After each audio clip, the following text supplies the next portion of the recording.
पितृपक्ष क्या है, पितृ ऋण क्या है और पितृ दोष क्या है? क्या दोनों में कुछ फर्क होता है? ऐसा क्या होता है पितृपक्ष के टाइम कि सारा जो वातावरण है, सारी जो एनर्जी है वो काफी चेंज हो जाती है।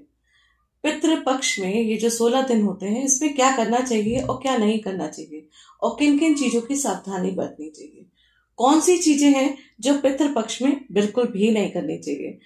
पितृपक्ष का जो भी पूजा होती है, जो श्राद्ध होता है, वो गया जाके करना चाहिए या त्र्यंबकेश्वर करना चाहिए? क्या स्त्रियां जो हैं वो पिंडदान कर सकती हैं? क्या वो लोग जो हैं वो तर्पण कर सकते हैं? बहुत सारे इस तरीके के अनगिनत क्वेश्चंस हैं जो हमारे मन में आते हैं कि अगर किसी का जन्म पितृपक्ष में होगा तो क्या होगा, अगर किसी की मृत्यु पितृपक्ष में होती है तो क्या होता है। इन सारे क्वेश्चंस का जवाब आपको इस वीडियो में मिलेगा। नमः शिवाय, आप सबका स्वागत है आपके अपने चैनल में।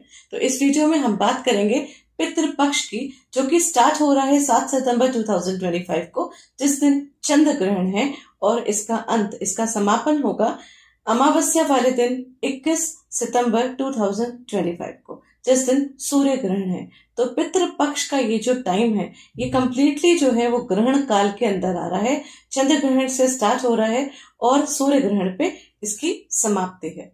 पितृपक्ष, जिसको हम श्राद्ध भी कहते हैं, ये 16 दिन का टाइम होता है। इसमें ये मान्यता है कि पितृलोक जो है वो धरती के काफी नजदीक हो जाता है और उस पे पितृ जो है वो हमारे आते हैं और वो हमसे एक्सपेक्ट करते हैं कि हम उनका तर्पण करें, हम उनके लिए दान पुण्य करें, जिससे कि वो हमें आशीर्वाद देते हैं और उससे हमारे खुद के जीवन में सुख और समृद्धि आती है। एक कहा जाता है कि इस समय सूर्य जो है वो दक्षायन होता है और एक बहुत ही उत्तम योग बनता है, जिस योग से पृथ्वी लोक और पितृलोक जो है वो काफी नजदीक होते हैं।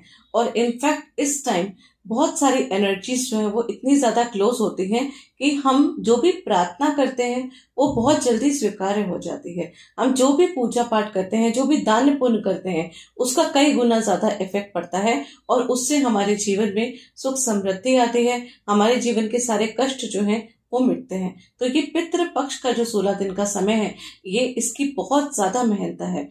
इसमें हर तिथि की बहुत ज्यादा इंपॉर्टेंस है और अमावस्या तिथि की और ज्यादा इंपॉर्टेंस है। जिन लोगों का जब भी देहांत होता है, तो जिस तिथि में देहांत होता है उसी तिथि में श्राद्ध या पिंडदान कहना मान्य होता है। जो औरतें होती हैं, अगर उनकी तिथि का ज्ञात नहीं होता है तो उनका जो भी श्राद्ध किया जाता है या तर्पण किया जाता है वो अष्टमी तिथि या नवमी तिथि को कर सकते हैं। और अगर किसी की भी तिथि का हमको ज्ञात नहीं है तो अमावस्या तिथि वाले दिन सारे ही पूर्वजों का जो है वो श्राद्ध या पिंडदान जो है किया जाता है। तो ओवरऑल बहुत सारे लोग पूरे पितृपक्ष में जो अमावस्या तिथि होती है उस दिन ही जो है वो तर्पण करते हैं और पिंडदान करते हैं और जो है वो दान पुण्य किया जाता है। ऐसे कहा जाता है कि हमारे पितरों का जिस दिन देहांत होता है, जिस तिथि में देहांत होता है, उस तिथि में ही उनका श्राद्ध या पिंडदान या तर्पण किया जाता है।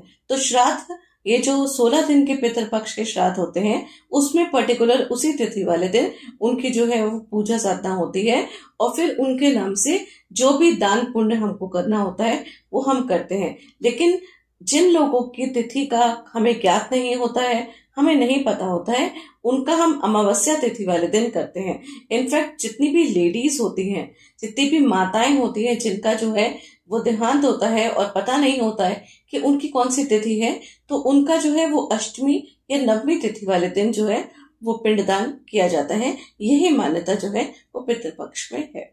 कहा जाता है कि श्रद्धा से और शुद्धता से और प्यार से जो भी करा जाए, जितने भी प्यार से आप जो है मान्यता से पितृ तर्पण करते हैं, उसका जो सीधा संबंध जो है वो पितरों तक पहुंचता है और फिर वो आशीर्वाद जो है वो आपको मिलता है। और पितृ तो मात्र जल और तिल से ही तर्पण करने से प्रसन्न हो जाते हैं। बस आपके भाव जो है वो शुद्ध होने चाहिए। बस आप प्यार से और बिल्कुल होके शुद्ध मन से जब तर्पण करते हैं, दान पुण्य करते हैं और उनको याद करते हैं, तो उनका आशीर्वाद सीधे आपके दिल तक लगता है। ऐसा कहा जाता है कि पितृ जो है वो अमावस्या में सबसे ज्यादा प्रबल होते हैं, इसीलिए पितृपक्ष की अमावस्या को ज्यादा महत्व दिया गया है। इनफैक्ट सारे साल में हर साल की जो अमावस्या है उसको भी महत्व दिया गया है और उस दिन भी हम पितरों के नाम का कुछ भी दान पुण्य कर सकते हैं। कहा जाता है कि पितृ जब रुष्ट हो जाते हैं, पितृ दोष लग जाता है और हमारे जीवन में जो है असंतुष्टि आती है, हमारे घर में जो है सुख समृद्धि नहीं होती है, घर में मांगलिक कार्य नहीं होते हैं, घर में बच्चे नहीं होते हैं, बहुत सारी ऐसी दिक्कतें आती हैं। लेकिन जो सच बात यही है कि पितृ जो है ना, वो कभी भी पितृ दोष नहीं लगाते हैं। पितृ दोष कैसे लग सकता है? पितृ तो रुष्ट हो जाते हैं, पितृ हमसे रुष्ट हो सकते हैं, हमसे नाराज हो सकते हैं, और उसका रीजन यही होता है कि हम उनको याद नहीं करते। अगर हम अपने मांगलिक कार्यों में, हम अपने सुख दुख में उनको याद करते हैं, उनको हमेशा याद रखते हैं, तो फिर वो कैसे हमसे नाराज हो सकते हैं? ये बात भी तो आप समझिए। जो हमारे खुद के पूर्वज हैं, जिनकी वजह से आज हम हैं, हमारा जो वजूद है वो तभी है ना अगर वो है। उन्होंने अगर हमें पाला पोसा नहीं होता, उन्होंने हमारा ध्यान नहीं रखा होता, तो आज हम इस जगह नहीं पहुंचे हुए होते। और आज हम इस जगह पहुंचे हैं, तो हमें क्या करना है? हमें तो सिर्फ उनको याद करना है। तो उनको याद करिए, उनको याद करके श्राद्ध करिए, उनके नाम का तर्पण करिए, उनके नाम का दान पुण्य करिए। इसको करने से एक तरीके से कहने की बात है कि हम उनके लिए कुछ करते हैं। हम तो जो करते हैं वो अपने लिए करते हैं। पहले भी वो हमारे लिए ही करते थे जब वो जीवित थे, और आज वो जीवित नहीं है तो भी देखा जाए ना, तो भी वो हमारे लिए ही करते हैं। क्योंकि जब हम उनका सिर्फ जल और तिल से तर्पण करते हैं, जो कि मात्र जल और तिल है, कुछ भी कुछ भी एक्सपेंसिव चीज नहीं है, कुछ भी बहुत बड़ा अनुष्ठान नहीं है, और सिर्फ इतना करने से हमारे भाव अगर शुद्ध होते हैं तो वो तृप्त हो जाते हैं, और उनका आशीर्वाद जो है वो हमारे परिवार में हमेशा लगा रहता है। तो बस इस चीज का ध्यान रखिए। और पितृ कोई और नहीं है। हम पितृ दोष की बात करते हैं, हम पितृ ऋण की बात करते हैं कि हमारी कुंडली में है। पितृ कोई और नहीं है, हमारे माता पिता ही हैं, हमारे दादा दादी ही हैं, हमारे नाना नानी ही हैं, हमारे घर के अपने पूर्वज हैं, जो अभी भी हमारे साथ हैं। अगर वो अभी भी जीवित है तो उनकी सेवा करिए, उनका ध्यान दीजिए, उनको समय दीजिए। क्योंकि यही चीज जो है वो हम बाद में करते हैं जब वो नहीं होते हैं, और फिर हम उनके नाम का दान पुण्य कराते हैं। उससे अच्छा है जब वो जीवित हैं तो अगर हम उनको समय भी दे देते हैं, उनको वो रिस्पेक्ट देते हैं जो को वो डिजर्व करते हैं, उनको अपना टाइम दे के उनके पास थोड़ी देर के लिए बैठ जाते हैं, उसी से वो प्रसन्न हो जाते हैं, और वो अपना आशीर्वाद जो है वो हमेशा हमें देते हैं। तो इस चीज का हमको सबसे पहले ध्यान रखना चाहिए। ये जो पितृ का जो समय है, इसमें पितृ तर्पण तो हमको करना चाहिए, पिंड दान हमें करना चाहिए, लेकिन साथ ही में जो हमारे जीवित माता पिता हैं, जो हमारे साथ हैं, जो कि एक शील्ड बन के हमारे साथ रहते हैं। आपको ये बात पता है कि हमारे जीवन में एक तरीके से डबल ट्रिपल शील्ड होती है, और 3 पीढ़ियों तक की शील्ड जो है वो हमको संभाल के रखती है। जो हमारे दादा दादी हैं, उनकी सबसे स्ट्रॉन्ग शील्ड होती है। जब तक वो जीवित होते हैं तब तक कोई भी दिक्कत, कोई भी प्रॉब्लम हम तक छू नहीं पाती है। वो आते ही पहले उनको छूती है। वो लोग पहले उस चीज का निवारण करते हैं, उसके बाद हमारे तक पहुंचती है। और उसके बाद जो हमारी दूसरी शील्ड होती है वो होती है हमारे माता पिता की। और हमें कोई चीज, हमारे पास कोई प्रॉब्लम, कोई नेगेटिव एनर्जी आ रही होती है ना, तो पहले हमारे माता पिता के पास आती है। तो ये देखिए, माता पिता हमारे साथ जब रहते हैं तब भी हमारे लिए सब कुछ करते हैं, और वो जो हमारे साथ नहीं होते हैं तब भी वो हमारे लिए सब कुछ करते हैं। वो एक शील्ड की तरह, देखा जाए तो अदृश्य शील्ड की तरह वो हमारे काम करते हैं, और सारी जितनी भी नेगेटिव एनर्जी पहले वो लोग लेते हैं। और दिक्कत तो उन लोगों के लिए आती है जिनके माँ बाप नहीं होते हैं। उनसे पूछिए, जिनके माँ बाप नहीं है, उनके पास कोई शील्ड नहीं है, सारी नेगेटिव एनर्जी, सारी प्रॉब्लम्स डायरेक्ट उनके पास आती है। तो आपके माँ बाप हैं तो पहले उनकी सेवा करिए, उनका ध्यान दीजिए, क्योंकि यही चीजें हैं जो हम लोगों को समझनी है। जितने भी पितृ हैं, जितने भी पूर्वज हैं, वो कहीं और नहीं जाते हैं, वो अपने ही कुनबे में वापस लौटते हैं। जो हमारे पितृ हैं, जो हमारे दादा दादी हैं, कल को वो हमारे बच्चों के बच्चे होंगे, और हम जो है आगे अपने बच्चों को देख के खुश होते हैं। ऐसे ही हम उनके लिए करते हैं, और वो जो है उन्होंने हमारे लिए किया था। तो बस हमको उनसे सिर्फ कुछ नहीं करना है, हमको उनको सिर्फ थैंकफुल होना है, सिर्फ उनको थैंक यू बोलना है। तो जो लोग भी कहीं पे भी रहते हैं, कुछ लोग ऐसे भी होंगे जो अपने घर से बाहर रहते हैं, अब्रॉड में रहते हैं, और उनके पास सुख सुविधाएं नहीं, उनको मालूम नहीं है कि उनको क्या करना चाहिए। तो बहुत सिंपल सी चीज है। देखिए, 16 दिन का जो दिन होता है पितृपक्ष का, इसमें आपको तिथि का नहीं पता, कुछ ज्ञात नहीं है, तो अमावस्या वाली तिथि को ही आप ले लीजिए, अमावस्या वाली तिथि को ले लीजिए, और इसमें जो है जैसे हम लोग सूर्य को जल देते हैं उसी तरीके से तर्पण किया जाता है। उस तर्पण में जल में हम थोड़ा सा दूध डालते हैं, कच्चा दूध डालते हैं, काले रंग के तिल डालते हैं। ये तो कहीं पे भी आम नॉर्मल मिल ही जाता है, बहुत आसान है। और इससे जो है दक्षिण मुखी हम जो है वो साउथ की तरफ फेस करके हम तर्पण करते हैं। और इस चीज का ध्यान रखिएगा, जैसे हम लोग सूर्य जल मॉर्निंग में देते हैं, ये जो तर्पण किया जाता है ये 12 बजे के बाद किया जाता है, ये डे टाइम में किया जाता है। तो जिस समय आप तर्पण करें अमावस्या वाले दिन, जो अपने आपके पूर्वज हैं उनको याद करते हुए, विष्णु जी का नाम लेते हुए कि आप उनके नाम का तर्पण कर रहे हैं और उनकी मतलब आपके भाव जो है वो उनके लिए हैं, और ये जो आप तर्पण कर रहे हैं ये वहां तक पहुंचे और उनका आशीर्वाद हमेशा आपके और आपके परिवार पे बना रहे। बस एक छोटी सी चीज जो है वो आपको करनी होती है। और तर्पण करने के बाद अगर तो कोई पंडित आपके आसपास है, कोई मंदिर है, तो वहां पे उनसे पूछ के उनके हाथ से करवा लीजिए तर्पण, तो तर्पण वो करवा देंगे प्रॉपर विधि के साथ। तो उसके बाद उनको कुछ दक्षिणा निकाल के दे दीजिए। और अगर नहीं है कोई तो आप खुद कर लीजिए। आप इतना ही, आप देखिए भाव शुद्ध होने चाहिए और उससे ज्यादा कुछ भी नहीं होता है। मन आपका शुद्ध हो, आपको चीजें जो है वो करनी आती हो कि आपको ऐसे करना है, बस इस तरीके से करके आपने उनको याद किया, बस वही वो कहते हैं ना कि आपने उनको याद किया, that is more than enough for them. आप बस इतना करिए और उससे मिलना क्या है, उसमें उससे जो भी मिलना है ना वो आशीर्वाद आप ही को मिलना है। और ये करने के बाद कुछ एक अमाउंट जो है वो डोनेट करना चाहिए। देखिए पितृपक्ष में आप जितना भी डोनेशन करेंगे, जो भी चीज खरीदेंगे और वो खरीद के डोनेट करेंगे, वो आप अपने पितरों के नाम पे करेंगे, उससे जो है वो आपके पितृ जो है वो प्रसन्न होते हैं और आपके घर में जो है आपके बच्चों को, आपको, आपके पूरे परिवार को जो है आशीर्वाद मिलता रहता है। शास्त्रों में भी ना कुछ चीजें लिखी हुई है, कुछ चीजें निश्चित हैं कि पितृ पक्ष में ये चीजें नहीं करनी चाहिए। जैसे कि पितृ पक्ष में बाल बिल्कुल नहीं कटवाने चाहिए, स्पेशली वो लोग जो लोग तर्पण करते हैं, जो लोग श्राद्ध करते हैं। वैसे तो किसी को भी बाल नहीं कटवाने चाहिए, लेकिन कोशिश ये करिए कि जिन्होंने श्राद्ध करना है वो लोग अपने बाल ना कटवाएं।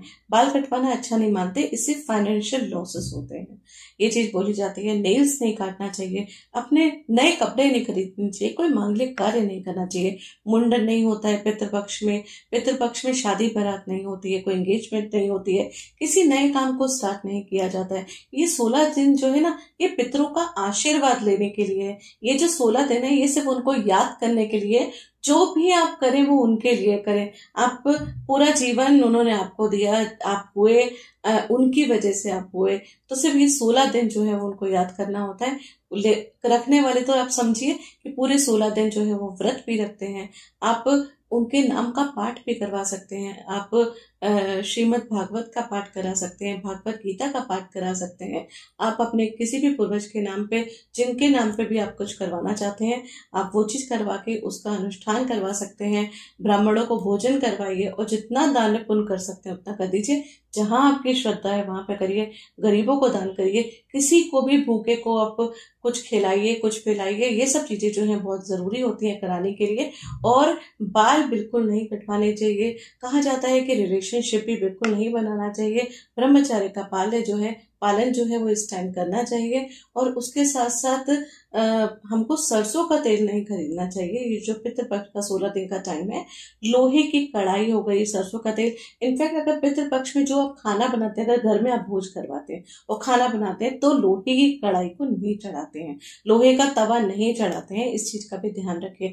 और आप जिनका भी श्राद्ध करें, उनके पसंद की कोई ना कोई जो चीज बनाएं और उसको बना के ना किसी योग्य व्यक्ति को जो है वो जरूर खिलाएं। जैसे कि कहा जाता है जो गाय की सेवा करते हैं उनको खिलाइए, गाय को खिलाइए, जो ब्राह्मण है उनको खिलाइए, और नहीं आपको समझ में आता तो किसी नीडी व्यक्ति को, किसी भूखे व्यक्ति को खिलाइए। लेकिन सिर्फ बना के घर में रखने से पितृ तक वो चीजें नहीं पहुंचती हैं। उसके साथ साथ ये भी कहा जाता है कि अगर आप प्रॉपरली खाना बना रहे हैं, देखिए ये सारी सुख सुविधाएं, ये सारी जो भी है पॉसिबिलिटी आपके लिए है, तभी आप कर पाएंगे। अगर नहीं पॉसिबिलिटी है तो आप जो भी डोनेशन करें, आप जो कुछ भी करें ना, बिना पीड़ा लिए करें, तो ही वो भाव जो है वो वहां तक पहुंचता है, अदरवाइज नहीं पहुंचता। अगर आप किसी टेंशन और किसी स्ट्रेस को लेके कोई काम करते हैं तो कभी भी वो काम पूरा नहीं होता है। तो जितनी आपकी श्रद्धा है, जितना आपके लिए पॉसिबिलिटी है, उसके हिसाब से करें। अगर आप खाना बनाते हैं या कुछ बनाते हैं तो कुछ चीजों का, जैसे मैंने आपको बोला, उसका ध्यान रखिए। ये तो सबको, आप लोग को पता ही है कि मांस मदिरा का सेवन नहीं किया जाता है, नॉन वेजिटेरियन नहीं, सब वेजिटेरियन होता है, सात्विक भोजन होता है, लोहे की कढ़ाई यूज नहीं करते हैं, मूली का प्रयोग जरूर करते हैं इसमें पितृपक्ष में। जब भी आप कुछ भी बनाए तो उसमें मूली जरूर रखते हैं, कुछ मीठा जरूर रखते हैं। और ये भी कहा जाता है कि आपकी जितनी श्रद्धा है उस श्रद्धा के हिसाब से आप जो भी खरीदते हैं, मान लीजिए आप कोई कपड़ा खरीदते हैं, कोई चीज खरीदते हैं, तो वो जो खरीदा जाता है ना, वो पितरों के नाम से ही खरीदा जाता है और उसको आगे डोनेट किया जाता है। इसलिए अपने खुद के लिए कपड़े, नया वाहन या कोई भी चीज जो घर के लिए है, वो सब चीजें जो है इस टाइम नहीं खरीदनी चाहिए। और अगर मान लीजिए आपके घर में कोई शादी है, कोई मुंडन है या कोई मांगलिक कार्य है जो कि पितृपक्ष के बाद ही है, तो भी उसकी खरीदारी जो होती है वो पितृपक्ष में नहीं करी जाती है। ये 16 दिन जो होते हैं इसमें ये सब चीजें जो हैं वो निश्चित है, ये सब काम नहीं किए जाते हैं। अब बात ये भी होती है कि हमको क्या करना चाहिए। तो सबसे पहली चीज, सात्विक भोजन जो है वो आहार लेना चाहिए। और जैसे मैंने आपको बताया, आप है ना अन्नदान सबसे बड़ा दान होता है, तो अन्न का दान करिए। खाना बना के भोजन भी भूखे मनुष्यों को करा सकते हैं, गरीबों को करा सकते हैं, ब्राह्मणों को खिला सकते हैं। और नहीं तो आप अनाज जो है वो सूखे अनाज का भी दान कर सकते हैं। और साथ में तर्पण करते हैं, जो कि जल और काले तिल के थ्रू होता है। और ये तर्पण कुछ भी नहीं आदमी कर पाता है अगर, तो भी तर्पण तो हर व्यक्ति को करना चाहिए अपने पूर्वजों के नाम पे। अगर आपको मान लीजिए अपने दादा परदादा उनके नाम भी नहीं पता है, तो सिर्फ उनको याद करके उनके नाम से ही विष्णु जी का नाम लीजिए और तर्पण कर लीजिए। तो ये काम तो हर किसी को करना चाहिए। और पितृपक्ष में पहले ही दिन से एक दिया जरूर जलाइए, शुद्ध घी का दिया जलाइए, शुद्ध घी नहीं हो तो तिल का दिया जलाइए, लेकिन आपके घर के साउथ डायरेक्शन में एक दिया जो है वो जरूर उनके नाम का जलाना चाहिए। ये पूरे पितृपक्ष का जो टाइम है उसमें। पितृपक्ष में जो सबसे ज्यादा इम्पोर्टेंट शब्द होता है वो होता है श्राद्ध। श्राद्ध का मतलब क्या है? श्राद्ध का मतलब श्रद्धा, श्राद्ध का मतलब ऑफरिंग, चैरिटी, वो चीज जो कि आप पितरों के नाम पे करते हैं और आपके मन को बहुत सुकून मिलता है। आप करके देखिए, जो लोग नहीं करते हैं ना वो लोग करके देखिए, आपको बहुत शांति मिलेगी। उनको याद करिए, उनको प्यार से याद करिए, क्योंकि उन्हीं की वजह से आप यहाँ पे हैं। तो उनको याद करिए और यही तो टाइम है। वैसे तो पितरों को हर समय याद करना चाहिए। आपके घर में कोई मांगलिक कार्य होता है तो उनको थैंक यू बोलिए, उनको याद करिए, उनके अच्छे मोमेंट्स को याद करिए। कोई चीज होती है, कोई भी बात होती है, पता है होता क्या है कि हम अपनी डे पर डे लाइफ में इतने बिजी हो जाते हैं कि हम जो है पीछे लोगों को याद करना ही भूल जाते हैं, उनको याद ही नहीं करते हैं। और उससे क्या होता है, वो लोग जो है वो रुष्ट हो जाते हैं। तो उनको रुष्ट मत होने दीजिए, क्योंकि उनका आशीर्वाद उनके लिए नहीं, आपके लिए बहुत ज्यादा जरूरी है। आपके आगे अपने बच्चों के लिए बहुत ज्यादा जरूरी है। एक बात का ध्यान रखिएगा, पितृ तो बहुत थोड़ी सी चीज से, एक खाली जल मात्र के तर्पण से ही आपसे प्रसन्न हो जाते हैं। जो लोग अपने पितरों को याद रखते हैं, जो लोग अपने माता पिता की सेवा करते हैं, उनका याद रखते हैं, उनको ध्यान रखते हैं, उनके जीवित होते भी उनकी सेवा करते हैं, उनको इग्नोर नहीं करते हैं, और उसके बाद उनके जाने के बाद भी उनको याद करके उनके नाम का तर्पण करते हैं, पिंड दान करते हैं, डोनेशन करते हैं, उनके खानदान में कभी भी दिक्कत जो है वो नहीं आती है, कभी भी कोई प्रॉब्लम नहीं होती है। हमारे पितृ कोई नहीं, कल को हम भी जो है वो पितृ बनेंगे, हम भी जो है हमारा भी वही सेम टाइम आएगा। आप और उसके बाद फिर यही सर्कल जो है वो रिपीट होता रहता है। जैसे मैंने आपको बताया कि कल को हमारे जो पितृ हैं, हमारे जो पूर्वज हैं, वो हमारे बच्चों के बच्चे आगे होंगे, तो बस उन्हीं का ही जो है रास्ता क्लियर होता है। उनको मोक्ष की प्राप्ति होगी, मुक्ति होगी या दूसरा जीवन मिलेगा, उन सब चीजों के लिए ही ये प्रोसेस जो है वो किया जाता है। कभी कभी अनजाने में, जाने अनजाने में कोई गलती भी हो जाती है पितरों से, या कोई ऐसी चीजें हैं जो उनसे अधूरी रह जाती हैं, तो उसको कंप्लीट करना भी हमारा काम होता है। उसी को पितृ ऋण भी बोलते हैं। और जब पितृ रुष्ट हो जाते हैं उसको हम पितृ दोष बोलते हैं, जो कि कुंडली में क्लियरली मेंशन होता है। कई बार ऐसा होता है कि पितृ पक्ष में ना किसी व्यक्ति की मृत्यु हो जाती है, तो कहा जाता है, ऐसे शास्त्रों में मेंशन है कि पितृ पक्ष में जब किसी की मृत्यु होती है तो सीधे उसको मोक्ष की प्राप्ति होती है। मतलब अब उस दुनिया में जो आना जाना उसका है वो खत्म हो जाता है और सीधे वो वैकुंठ धाम को जो है वो जाते हैं। इस तरीके से कहावत है, ये मान्यता है। मतलब ओवरऑल बोला जाए तो इस समय जो है वो बहुत शुभ माना जाता है। और ऐसे ही अगर पितृ पक्ष में किसी का जन्म होता है, कोई बच्चा अगर पैदा होता है, तो ये माना जाता है ये जो है पितरों की तरफ से ही आया है।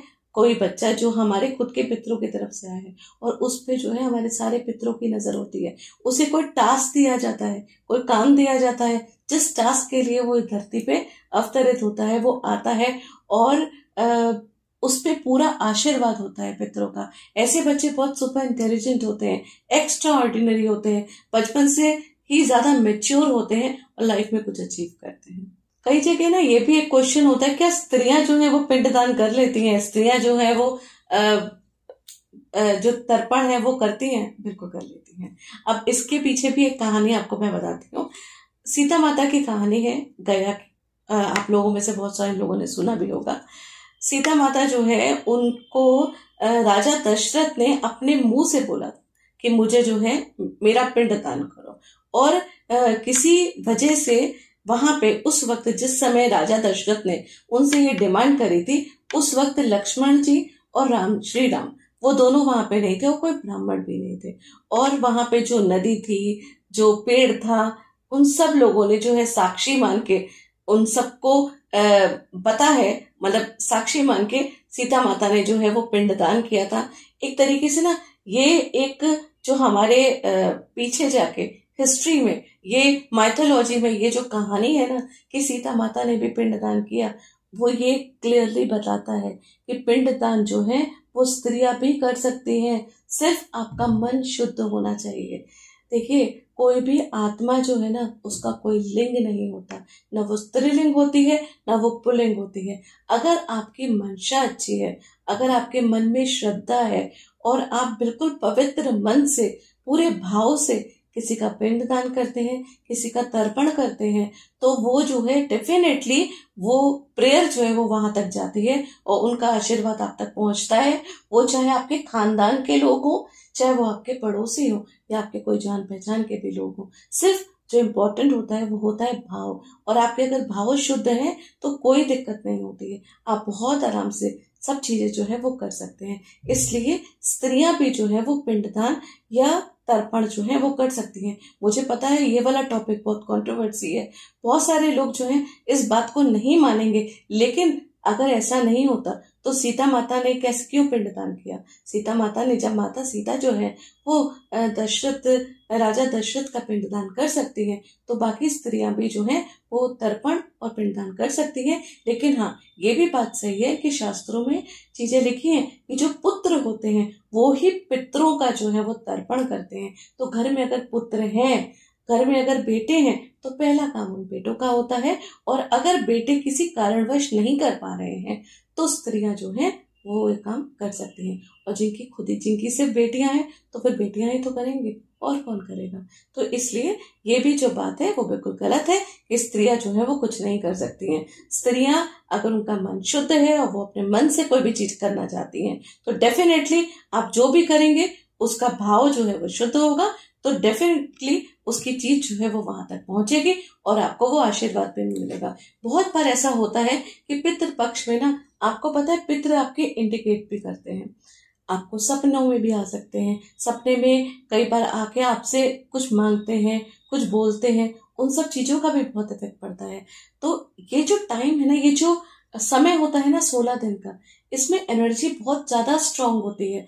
इतनी ज्यादा स्ट्रांग होती है कि अगर आपके पितृ जो है वो खुश नहीं है, अप्रसन्न है, तो आपका खुद का मन जो है ना वो काफी अशांत रहेगा। और अगर वो तृप्त है ना तो आप बहुत संतुष्ट रहेंगे। आप अपनी फीलिंग्स को इस समय नोटिस करिएगा और उसको करके आप ये काम करिएगा। अगर आप पितृ तर्पण करते हैं, पिंडदान करते हैं, पूरी प्रॉपरली रिचुअल्स को फॉलो करते हैं, उनके नाम का दान पुण्य कराते हैं, तो देखिएगा बहुत मन को शांति आपको मिलेगी। इसके साथ साथ कई लोग ये बोलते हैं कि गया में जाके श्राद्ध करना चाहिए या त्र्यंबकेश्वर में जाके श्राद्ध करना चाहिए, तो कहाँ पे करना चाहिए, ये भी एक क्वेश्चन आता है। तो अगर आपकी कुंडली में पितृ दोष है, अगर आपके घर में चीजें ऐसी हो रही हैं कि बच्चे नहीं हो रहे हैं, मांगलिक कार्य नहीं हो रहे, मतलब ट्रबल्स हो रहे हैं, ऑब्स्टेकल्स एक के बाद आई जा रही है, बहुत सारी प्रॉब्लम्स हैं, और वो प्रॉब्लम्स जो है ना वो उसकी खुद ही सॉल्व ही नहीं हो रही है, कोई बीमार है, अचानक अकाल मृत्यु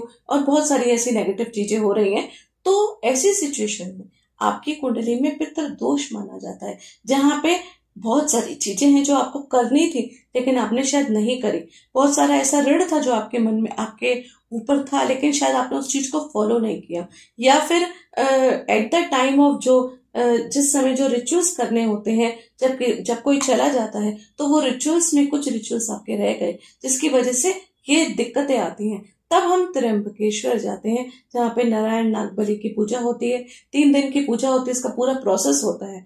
और अगर सारी चीजें सही हैं, बिल्कुल ठीक है, और जैसे नॉर्मल सब लोगों की लाइफ है उस तरीके से लाइफ चल रही है, तो जो गया हम लोग जाते हैं वहां श्राद्ध करते हैं, वहां मुक्ति के लिए और मोक्ष के लिए श्राद्ध किया जाता है। वहां पे जब हम पिंडदान करते हैं तो व्यक्ति को मोक्ष, उसकी आत्मा जो है वो परमात्मा से जाके मिल जाती है। ये जो है प्रोसेस जो है वो चीज अलग होती है, और वहां जो हम जाते हैं वो वाला प्रोसेस डिफरेंट होता है, और दोनों ही पितरों के लिए ही किया जाता है, और दोनों ही डायरेक्टली या इनडायरेक्टली जो भी हम करते हैं वो हम अपने खुद के सुख के लिए करते हैं। हम कोई भी दान, कोई भी पुण्य, कोई भी पितरों में कोई भी पूजा कर रहे हैं तो वो हम उनके लिए नहीं, हम अपने लिए कर रहे हैं, अपने खुद के सुख शांति के लिए, अपने परिवार के लिए कर रहे हैं। इसीलिए आप उनको याद करिए, क्योंकि उनका आशीर्वाद जो है ना वो बहुत इंपॉर्टेंट है आपके लिए। उनका आशीर्वाद आपके ऊपर रहेगा तो आपकी लाइफ के ऑब्स्टिकल्स जो है वो कंप्लीटली जो है वो सॉल्व होते रहेंगे। पितृपक्ष में गुप्त दान भी होते हैं, जरूरी नहीं है कि आपको सबको दिखा के, हल्ला मचा के, सबको बता के करना चाहिए, किसी को दिखावा करके नहीं करना है। आपको जो भी करना है वो अपने पितरों के लिए करना है। आपको सिर्फ दान करना है उनके नाम का, शांति से नॉर्मल होके सात्विक तरीके से उनका दान करिए, उनके नाम का रोज दिया जलाइए, उनके नाम की भागवत कथा घर में करिए, और उनके नाम का जो है वो तर्पण करिए, और ये करिए। और पितृपक्ष, क्योंकि ये जो है वो प्रॉपरली ग्रहण काल के साय में ही पड़ रहा है, पहले दिन में ही चंद्र ग्रहण है और आखिरी दिन में सूर्य ग्रहण है। अगर पॉसिबल हो तो विधि विधान से पूजा करिए, प्रॉपर रिचुअल फॉलो करिए। अगर तिथि पता नहीं है, प्रॉपर रिचुअल नहीं कर सकते हैं, कहीं ऐसी जगह है तो जैसे मैंने बताया वैसे ही बस आपको क्या करना है, तिल और जल से तर्पण करना है और कुछ डोनेट करना है। धन्यवाद।